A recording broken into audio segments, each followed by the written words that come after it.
you have if you have a strong children's hospital program, then you'll have more of children. But in general, typically they're middle-aged men. Middle-aged, so like 40s? 40s and 50s. 40, okay. It also is much more common in Caucasians. It's less common in African Americans.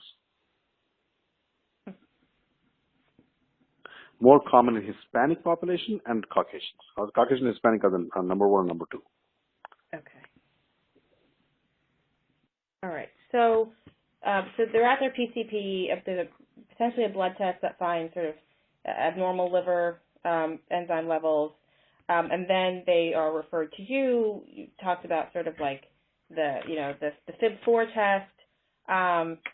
So then you understand the fibrosis level, and then you said you can determine based on the severity of fibrosis they have sort of NASH. Do you use the term NASH with patients, or do you keep it at like you have fibrosis?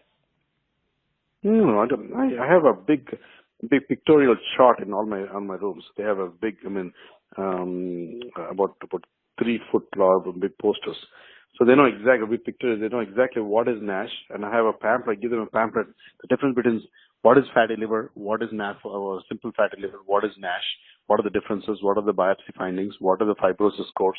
I give all of them. I explain to them exactly what it is and what the risks are and what the risks in each is for progression, and if they have progressed or not, and which stage they are in, and what they need to do. So yeah, I give them all the information what needs to be done. What level of information do they have coming in to see you? So once they're referred from the PCP, nothing at all. They know they have fatty liver. A lot of times the people think that fatty liver doesn't mean anything.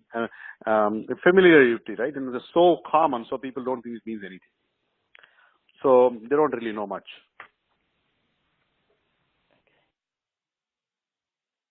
We're just jotting down notes.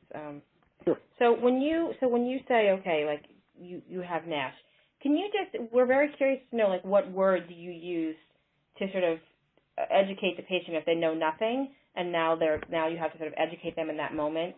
What words do you use to describe NASH? I say NASH. I'd expand that. I say non-alcoholic steatohepatitis. I tell them steato means fat, hepatitis means inflammation. So inflammation from fat, which is not from alcohol, is called NASH. And the NAFLD, I expand to what it is.